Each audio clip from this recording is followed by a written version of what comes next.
welcome to the deep dive. Today we're jumping into, well, a really unusual stack of sources. Yeah, it's quite something. It weaves together reality, fiction, philosophy, even political conspiracy. Our mission is to navigate these narratives. We've got this tense, contemporary crime thriller set in Tarantino-Land. Right, and running parallel is this incredibly dense academic exploration of reality itself, drawing on quantum physics and, believe it or not, Buddhist cosmology. The hook is pretty intense. We have Gananatha, the author, suddenly confronted by this mysterious young woman, Lady X. She doesn't just show up. She arrives with a gun, claims he ruined her actual life with his fiction. Specifically the novel Hakawati, The Dead Sea of Stories. And then she sentences him to death. Under her law, as she puts it. Yeah, definitely more than just a bad review online. But the situation escalates immediately, doesn't it? Oh, absolutely. Her appearance throws Gananatha straight out of his normal reality. He's suddenly into realm hopping, facing metaphysical dangers. So for you, the listener, this dive isn't just a whodunit. It's more like, what is reality? How can thoughts or vengeance or fiction actually change the world around us? We really have to get into the mechanism here. How does fiction become real? And how does that tie into these, well, ancient Buddhist ideas about time and dimensions? It's fascinating. Okay, let's start unpacking Lady X's anger. Where's it stem from exactly? It centers on Gananatha's novel, Hakawati. She claims his character, Walamuni. Who's described as a sort of simple virtual womanizer, a phony poet. Right, she says that character was directly based on a real relationship she had. And putting her name, her actual life into his story caused her, quote, agony. It sounds like a writer really crossing a line. But you said this personal drama runs alongside something bigger. Exactly. At the same time Gananatha is dealing with this, the sources reveal another writer, Lankavalaka Siramana, gets hired by this shadowy figure, Constantine. And the payment is huge, right? 4 million Taran. An astronomical sum, especially for ghostwriting. So what kind of book warrants that? It's basically a novel intended as a political blueprint for chaos. Siramana's job was to detail precisely how the Marxist Party, Sakigake, could pull off a massive political fiasco. You mean blowing up Tarantino-Land's parliament? That's exactly it. The fiction is meant to map out the destruction of the state. How? Well, the sources get specific. It involves creating 7 coded characters, alpha, beta, gamma, you get the idea, all supposedly Sakigake members. And then the novel details, really meticulously, these micro-tunneling techniques. How to place explosives. And making it look like official infrastructure work. Precisely. Revolutionary theory turned into an operational manual, basically hidden inside a work of fiction. Okay, this is where things get really strange. The fictional, the political, and the metaphysical seem to crash together. Lady X reveals she's more than just an angry reader. Much more. She tells Gananatha she was actually killed 7 years earlier, January 8th, 2012, by a paramilitary group. Killed? So, how is she there? This changes everything, right?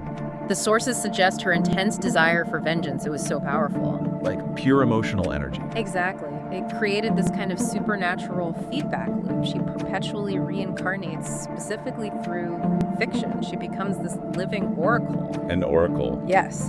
And her predictions about Tarantino-Land's future are terrifyingly accurate.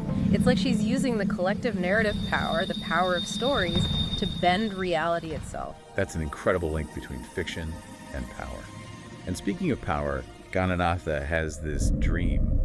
It seems to reveal something about the regime in Tarantino-Land. Yeah, it's a very vivid dream. A government minister is giving a speech promising, very sincerely, that they won't undermine free education. So standard enough. But the key is the sign language interpreter standing beside him. The interpreter's signs. They don't match the spoken words at all. What are they saying? They decode the regime's real message. Something like, we must keep the public foolish to win elections. Therefore, we will preserve the free education system exactly as it is, ensuring mediocrity. Well, that's brutally cynical, calculating ignorance as a tool for power. It really lays bare the kind of mundane, calculating control that might be more dangerous than any fictional bomb plot. The fictional plot almost seems cleaner, in a weird way, compared to that level of manipulation. It's a stark contrast, isn't it? Okay, let's shift to what happens physically after Lady X confronts Gananatha. Her presence literally changes his reality. It does. After she arrives, Gananatha just vanishes. His friends, Ron Champ and Dr. Alwyn Niagara, they go to investigate his house. And what do they find? They check the CCTV footage, and it shows Gananatha and Lady X apparently transforming into cats. Transforming, not just like hiding or running. No, seemingly physically changing form into cats. Ron Champ's reaction is interesting too. He calls it too theatrical, like Alice in Wonderland. Right, suggesting it's not just a crime scene, it's something stranger, more philosophical. And this transformation isn't random, is it? It ties into Lady X's core concept, mimicry. That's the key here, yes. Mimicry, as Lady X explains it, is the principle that allows travel between these different worlds or realms. How does it work? The idea is when you enter a new environment, your form has to sort of adopt the silhouette of that environment to pass through, like a dead leaf butterfly blending in perfectly.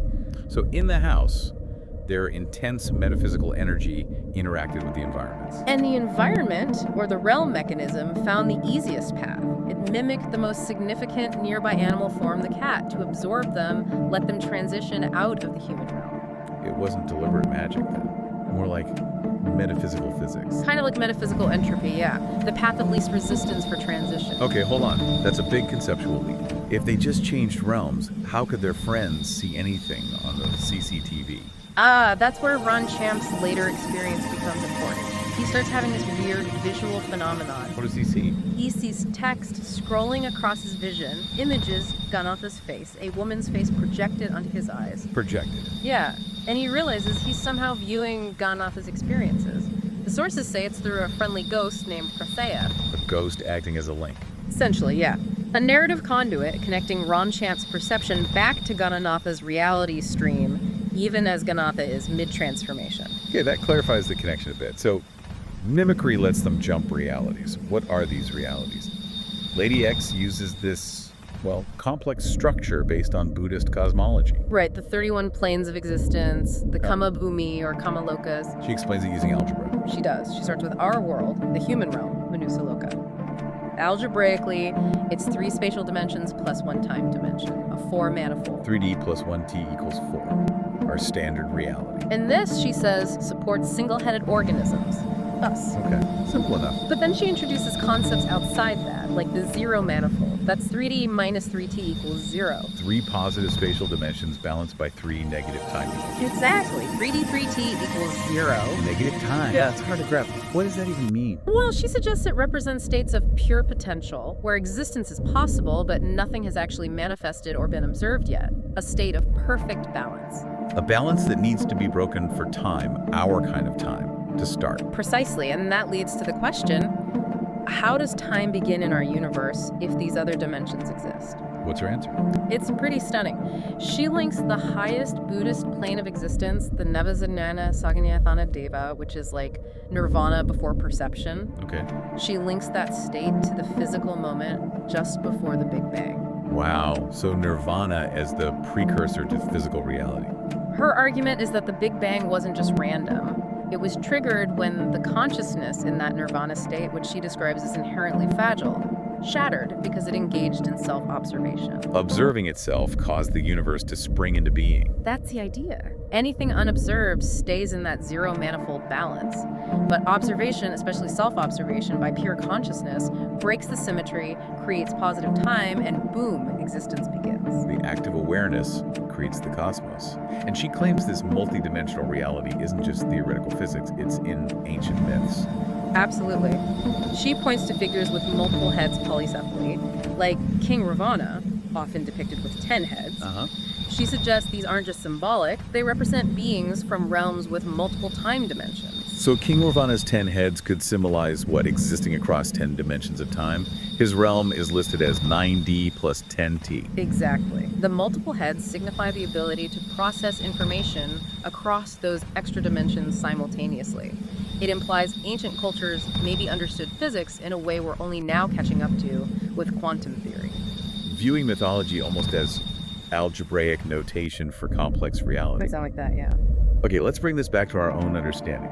How does all this dimensional stuff affect how we perceive meaning or knowledge? Lady X uses math again, right? She does. She uses the golden ratio, about 1.618 as an analogy, we see it as this perfect constant. Right, in nature art.